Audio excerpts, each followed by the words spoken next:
Hey, everybody, and welcome to Simulmedia Live. My name is Matt Collins. It's really great to have you with us wherever you're watching and however you're watching. Thanks for taking time out of your day to come spend it with us. If you've been watching this program at all, then you know we have really emphasized people who have what I would describe as a horizontal perspective. So think people like Rebecca Caden, Brian Weiser, Meryl Draper, Bob Liadice, and on and on. These are people who have had the benefit of being able to look across industries to be able to see what's going on in a bigger picture horizontally. But over the weeks, it's become increasingly clear from people who've been watching and giving us feedback. They want to hear from people who I would describe as having a more vertical point of view, people who are living within and operating within a particular industry, especially in a moment such as the one we find ourselves with so much turbulence and uncertainty affecting day-to-day decisions. There's been an understandable craving to hear from leaders who are making decisions within the context of a specific industry or business, and that's really the key in for today's program.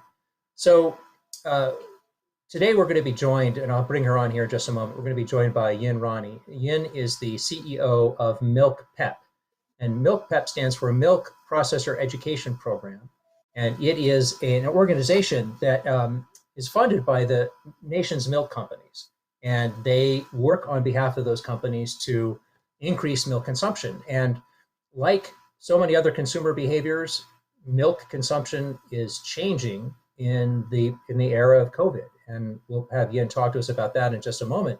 So it's really important, though, to understand that this is a program that, if we think about it, has touched our lives, and we've seen it play out for years and years and years. Today, the MilkPEP organization is focused on making sure that their ad campaigns get out and to really show the industry at work, especially in getting milk to the people who need it the most, the people who are on the front lines. And they've also are an organization that has very recently changed its creative strategy, something we'll get into in just a moment. So without further ado, let me welcome in YIN Rani, CEO of MilkPEP.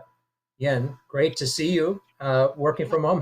First of all, how are things for you in your new work from home situation? Everybody good? Yes, everyone as well. Thank you. Adjusting to the so-called new normal. But thank you so much for having me today. I appreciate the invitation. Oh, it's my pleasure, Yin, to have you here. Um, one of the things that certainly we talked about in the build up to this is that the pandemic has affected milk consumption. I mean, it has affected dairy consumption broadly, but specifically about milk. Can you tell the audience specifically what has changed about milk consumption? Yes, I mean, like a lot of sectors, we are seeing just unprecedented shifts in demand and therefore in supply. Milk has been on a gradual decline from a demand standpoint for many decades. In the last 4 to 6 weeks, we see milk at retail in a regular grocery store up 20%, which is a unheard of spike in demand. But at the same time, we, like others in the dairy sector, are feeling the disruption on the food service, restaurant, and school side. Milk is somewhat less affected by cheese, but it's still affected. So, as you can see in a single industry, we're experiencing both great highs and great lows at the same time. This affects the entire value chain, not just the processors and the dairy companies that I represent, but obviously affects back to the farm base and the producer side. So the industry, like many others, is just working its way through how to deal with a speed and magnitude of shift of consumption and production impact that I don't think that anyone has ever seen in our own careers and maybe in our own lifetimes. One of the reactions that you have or I would say one of the actions that you have taken as the leader of MilkPEP is to very recently adjust your advertising strategy, including recutting creative. Can you talk to us about what are some of the things that you've changed on the advertising side to meet the moment? Yes, I'm sure many marketers have struggled with the same issue as the pandemic started to unfold. Like, what is the right thing to do with your marketing spend? Do you go to dark? Do you adjust it? We tried really hard to take two principles, I would say. One was to be responsible, responsible to the context, responsible to the industry, responsible to the society in which we operate in, and then to be highly responsive at the same time. And it's good to live in this era of marketing in the digital age where responsiveness is so much more possible. The first thing we did was very basic. We just evaluated what we had going on in the marketplace and stopped everything that seemed out of place, too self-serving, too promotional. I mean, the reality is milk is selling itself these days in some fashion. And first, so we just paused everything, made sure nothing we did was inappropriate and insensitive to the situation. And then, and I give my team and my agency team a lot of credit, the second phase was to be responsive and to say, what is the right message to put out in the world today? And so we tackled it in two fronts. We have a more industry support message that we call From All of Us, where we show how the whole value chain is really working so hard to get this essential item, out of farms into factories, through shipping into grocery stores, so that people can enjoy it at home, firstly. And then we have a more consumer-centric effort that went live more recently that is an adaptation of our existing efforts, sort of celebrating the essential things in life as we all adjust to working from home and being at home, that those basic things of love and family togetherness where milk can play a role are in fact even more important than ever. And honestly, I've never seen a group move this fast. I think the creative idea was presented and produced in something like 5 to 7 days and on air within 10 or 13 days, which at least in CPG is unusual to move that fast. So a lot of credit to the team for their efforts. Yeah, and I think a lot of people watching this who are familiar with TV production actually would like to know a little bit about how they were able to move so quickly. Was there, for example, was there a need for some additional shooting, or did you have content that was sort of already in the can that could be repurposed and then brought together with perhaps just a voiceover recording to come up with what, for all intents and purposes, would feel like an entirely new campaign? No, it's a great question. I mean, we were very lucky. Firstly, strategically, our existing brand platform is about savor what's real and what really matters. So our existing campaign, which was already in the right spirit of family togetherness and emotional moments, and therefore we did have a lot of film, quote unquote, in the can that we were able to repurpose and edit and make the voiceover and script more appropriate.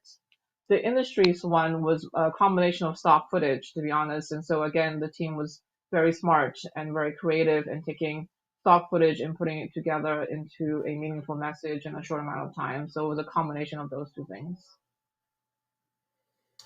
Yeah, and let's fast forward a little bit to what is no longer going to be, and that is the Summer Olympic Games in Tokyo. And MilkPEP was slated to be a sponsor and advertised during the Olympic Games. How are you now thinking about this from the perspective of first the needs that you were seeking to fulfill by leveraging an Olympic sponsorship now that the Olympics are no longer going to be happening this summer?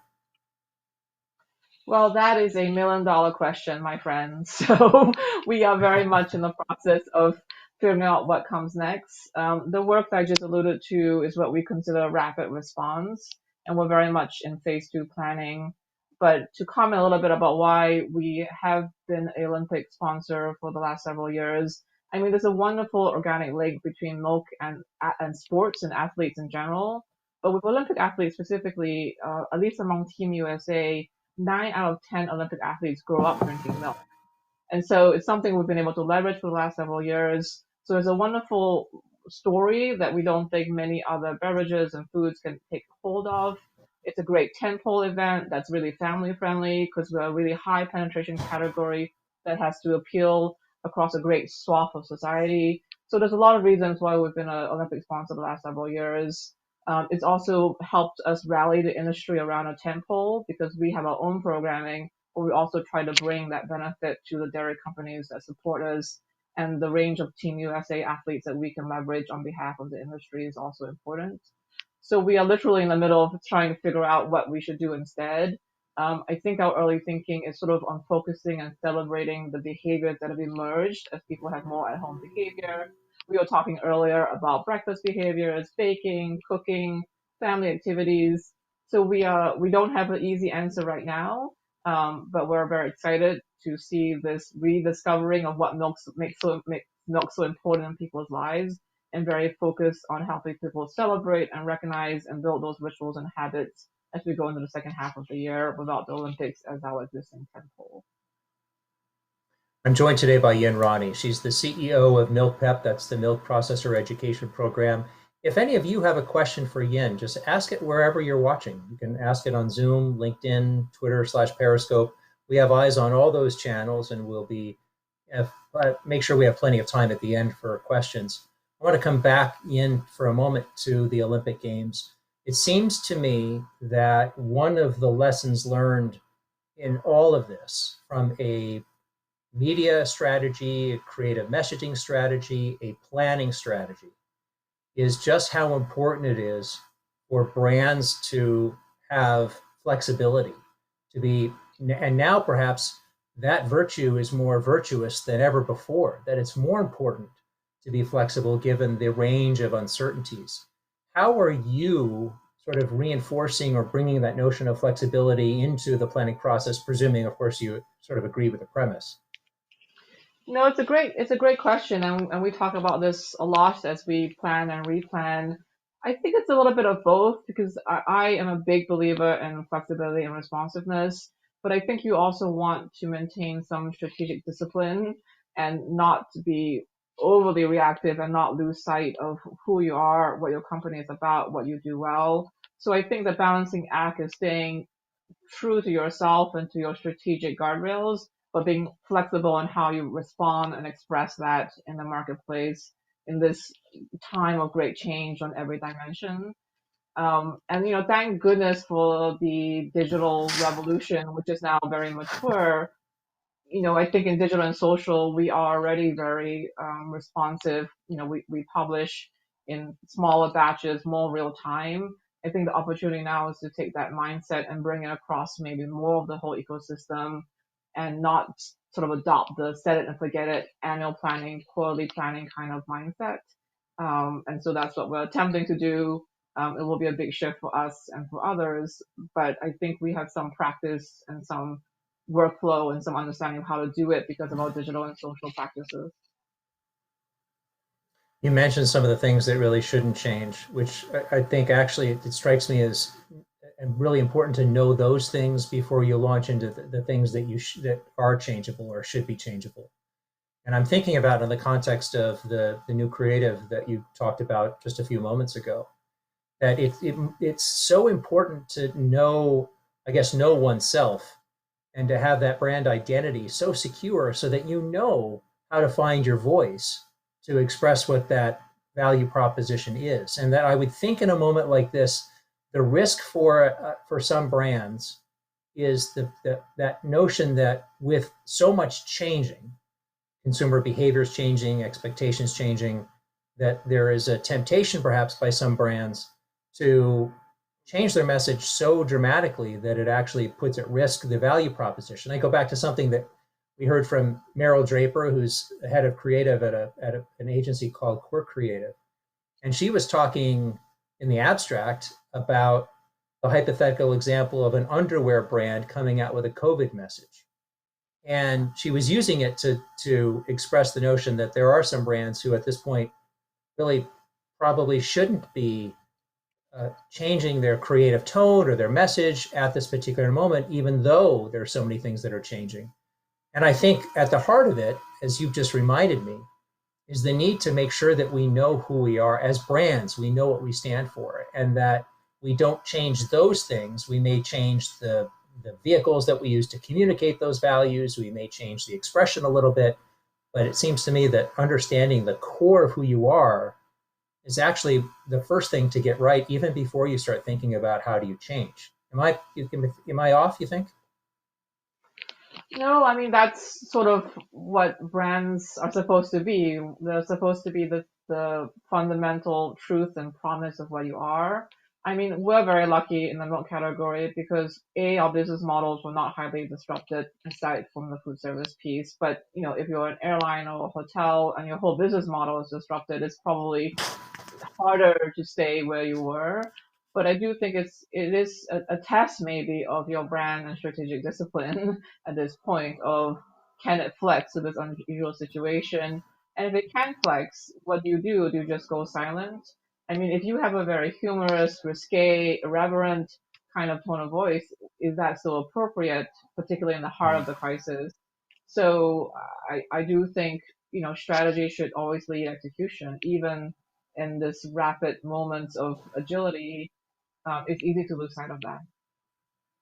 You talked about the benefit in this moment of having developed some digital muscles. Were you referring specifically to the notion that with search and social, there is no such thing as an effective set it and forget it strategy? And so that if you can bring that musculature out of digital and actually set it team wide, marketing team wide, or even organizationally, that you actually can start to develop the kind of responsiveness that you need now, not only to market during the pandemic, but quite frankly, just to market more effectively generally. Is that what you're referring to?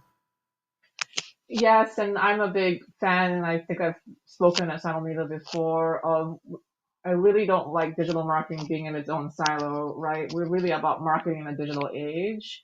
And, many organizations are still have that divide. And frankly, it's ridiculous in 2020. I mean, consumers don't live their lives that way. I mean, and we're experiencing it just from a workplace standpoint of all the different platforms we move in and out of.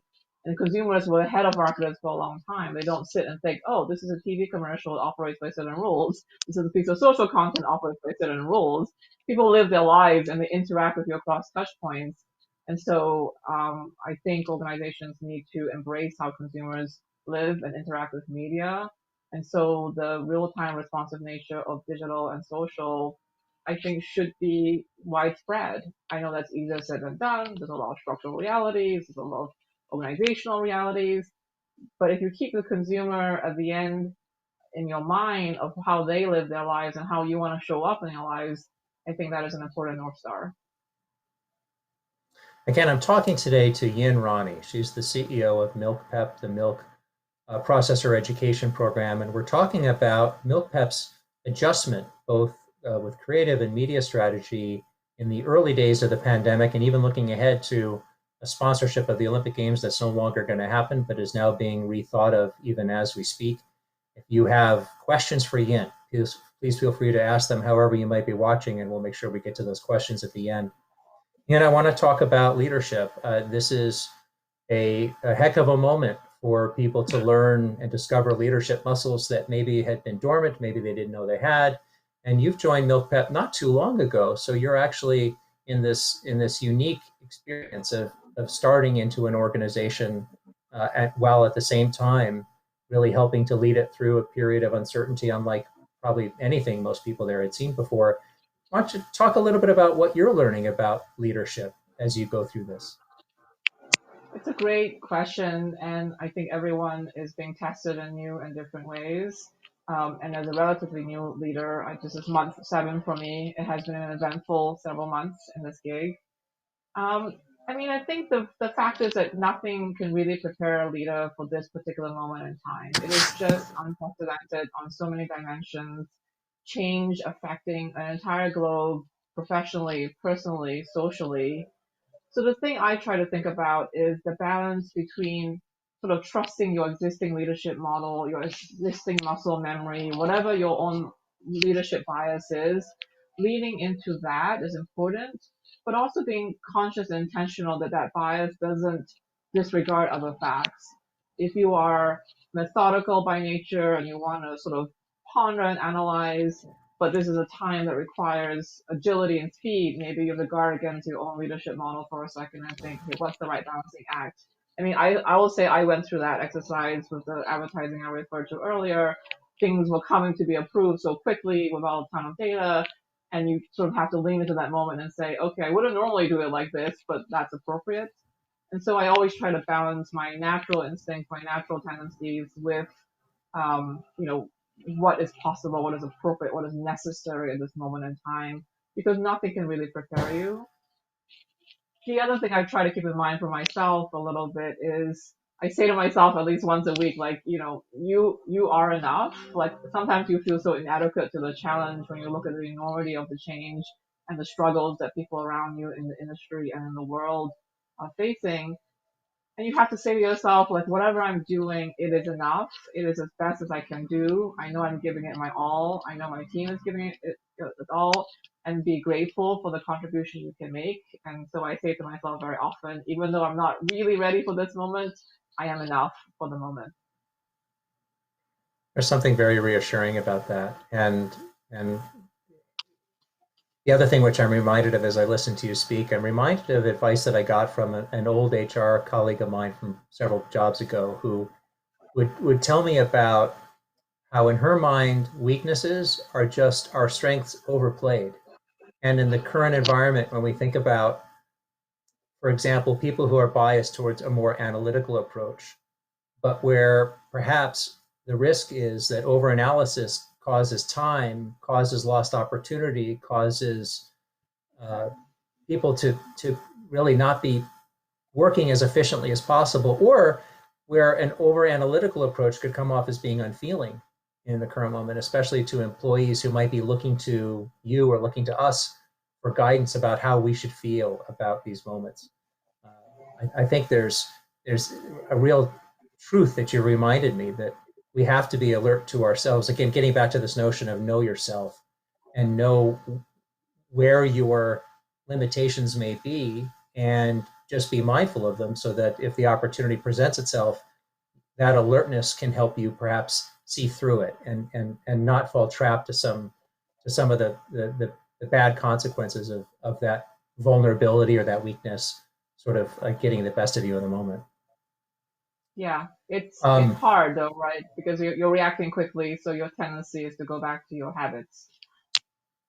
that's right. It's comfortable. It's what we know. Um, Last question for me, and then we're going to get into some audience questions, Yin. How do you think the relationship between brands and agencies evolves through this? And then how do you think it changes coming out the other side of the pandemic? I mean, it's a great question, and as you know, I spent more of my career on the agency side than I have on the client side. I mean, I think my big hope for the world and for the client agency partnership is what I always call radical empathy. I think clients and advertisers and marketers need their agencies to understand their business challenges deeply and empathetically more than ever, and vice versa. Um, I, I think everyone's skill sets and competencies and DNA are really required to pull us through this. And you hire and contract with agencies for very specific things that you can't accomplish on your own. And so I think there's an opportunity for that partnership to be more valued and more valuable. Having said that, pragmatically, there's so much economic pressure on the whole model. You know, advertisers whose business models have evaporated overnight are not going to be in a position to spend the way they used to compensate agencies the way they used to. And I know agencies are going through that adjustment too.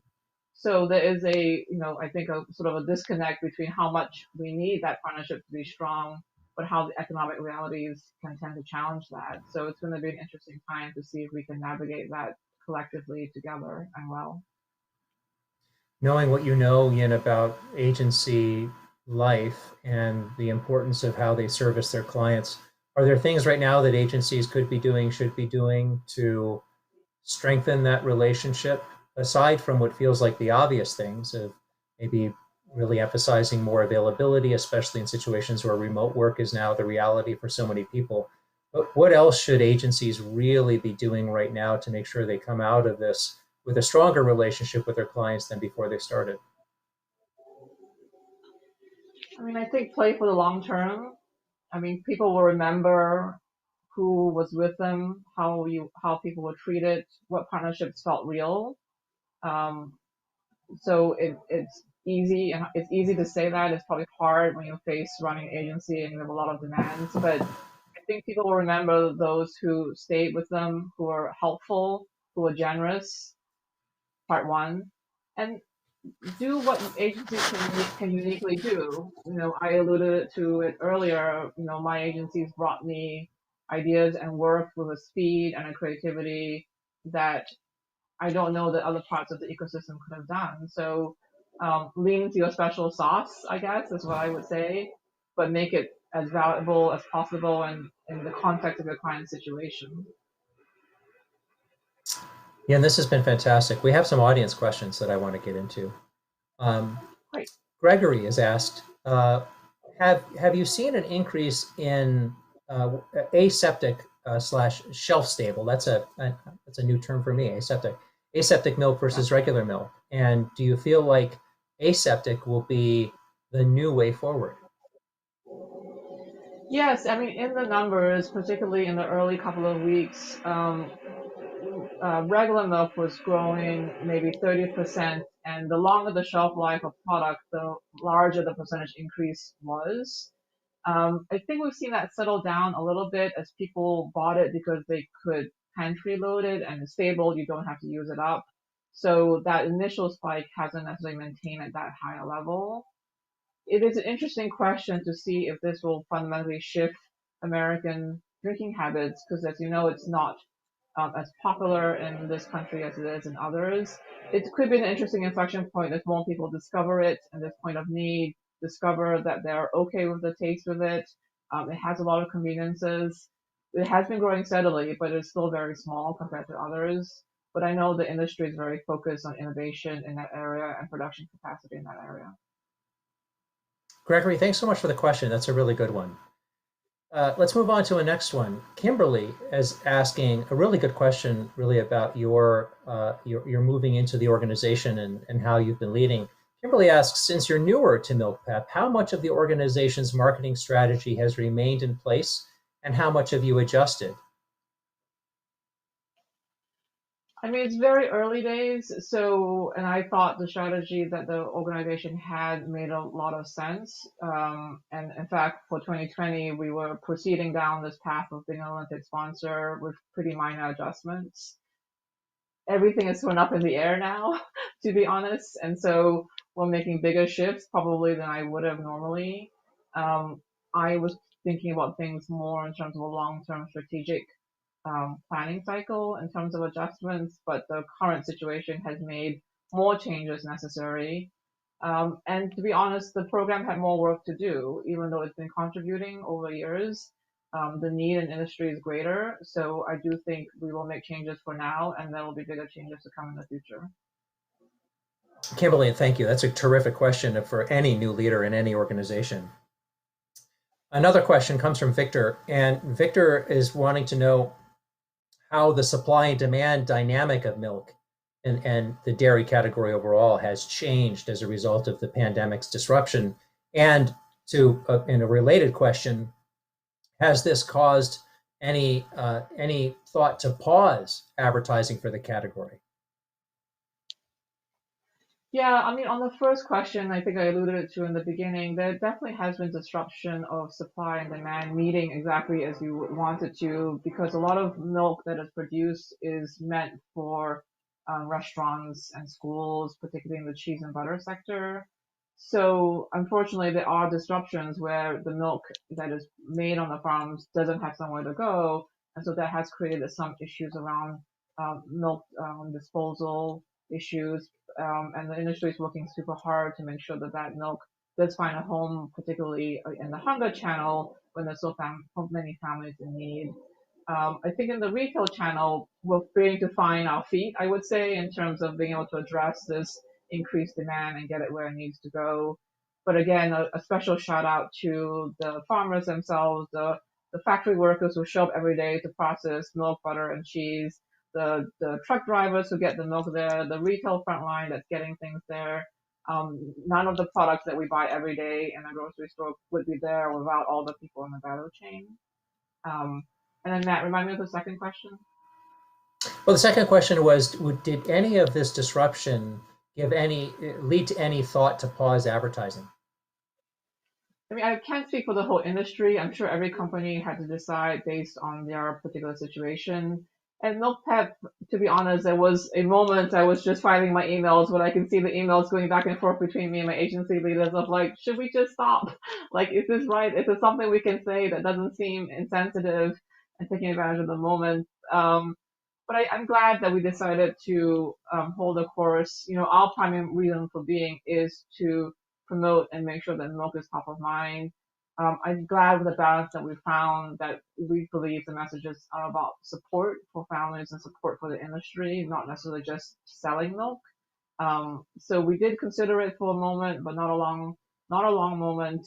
It's been reassuring to see how many of our CPG peer group has come out to sort of reiterate the importance of being visible to consumers at this difficult time. Well, let me give my own shout out to all of the people that you mentioned, Yin, who are working in the milk industry to keep the milk flowing literally into the grocery stores. As I mentioned in the build up to our call, I live in a house full of powerhouse milk consumers, and we go through I don't even know how many gallons. I don't think I can keep count of it, and it factors into every single meal of every single day for just about all of us. And so I just want to throw my voice to behind yours to all the hardworking men and women who are bringing milk to my house, because you are keeping my house just a little bit happier and more sane during an otherwise restless time. So thank you. Um, so that was a really good question, Victor. Thank you for your question. We have a couple more. Yin, do you have a couple of seconds to hang on? I believe so. Okay, great. So an anonymous questioner wants to know, how do you start building content? And let's presume this is advertising creative content for the future when the consumer landscape is changing so rapidly and the end outcome of all of this is still so uncertain. It's a great question.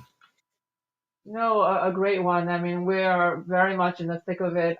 I think we are adopting a little bit more of a social publishing mindset and schedule, and trying to have some thesis about content eras that will be relevant, but not sort of overproducing and overcommitting, and doing a more of a light kind of production approach, I would say. And that's, I think, going to be our stand, I think, for at least a little while, because we don't want to overcommit and be stuck with content and resources that we can't really use, because it's so uncertain the pace of recovery, and maybe recurrence. And what we're learning, as I learn in every business I've ever touched, is that America is so local in the end. Even in something as ubiquitous as milk, the patterns of demand and shutdown and reopening and consumption are highly regionalized. And so beyond what's happening nationally, it's important for us to be able to respond, I think, accordingly in a super responsive, real time kind of way. It's a really, really good question. I'll ask one more and then we'll let you go. This comes from Matt, and not me. And Matt wants to know, do you think this crisis has catapulted grocery e-commerce sales to levels that didn't seem possible before? And do you think that these changes will be sustained as the crisis passes? And then he's got a third question, and this is, what opportunities do you think that this will provide the dairy category overall? Yeah, I mean, we have seen just phenomenal growth in e-commerce, and I know many other categories have too. I mean, I think the statistic that's traveling is that e-commerce has catapulted 5 or 10 years into the future, particularly for grocery and fresh categories, which have been much slower on the e-commerce side. And so part of our response plan has been to invest even more on the e-commerce platforms, where they have the ability to take advertising right now. Dairy is doing well. I think fresh milk is arguably not getting quite its fair share in delivery, but it's doing well in click and collect. And so I think, like a lot of things, we hope that people who discovered the behavior had a good experience, or at least an acceptable experience. Some portion will stay with us. I don't know it'll be 100% of consumers. Some people will always prefer to go to the store and buy their milk or produce on their own, but we've definitely exposed a larger group of people to this, and they've found out, oh, the things I was worried about aren't so bad, and there is a convenience factor.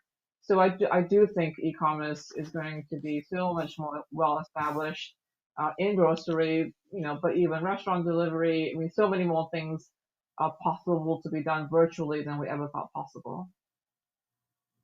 Matt, thank you for your question. And thanks to all of you who asked a question of Yin today. They were terrific, and they certainly made for a better conversation. And with that, I'll bring our conversation with you, Yin, to an end. I'm so grateful for you to have joined. For people who are wanting to learn more about MilkPEP, what can they do? What's the best place for them to go learning? If you go to milkpep.org, there's a ton of information about the category, and contact information is there. We love to hear from people. We love to talk about milk, the good, the bad, etc. So please go there, and there's contact information there if anyone has specific questions they want to ask. And obviously, I'm also available on LinkedIn as per usual. Yeah, and thanks so much. This has been terrific. Before I let our audience go, I'll just do a plug for tomorrow's program. Tomorrow, we're going to be joined by none other than Terry Kawaja of Luma Partners, and we're going to be talking about the future of TV, something that I'm excited to talk about, that we talk a lot about at Simulmedia, and Terry's been talking a lot about too. So I hope you'll tune in then. Until tomorrow, I want to thank all of you for joining. I know this is a hectic time. If you're like me and you're working from home, your work has gotten even busier and more intense with fewer breaks. And so the fact that you've taken a moment to spend it with YIN Rani and myself is a real privilege. Thank you for doing that. Hope to see you tomorrow for Terry Kawaja, and I hope you stay safe and be well. Thanks for watching Simulmedia Live, everybody. Take care and have a good afternoon.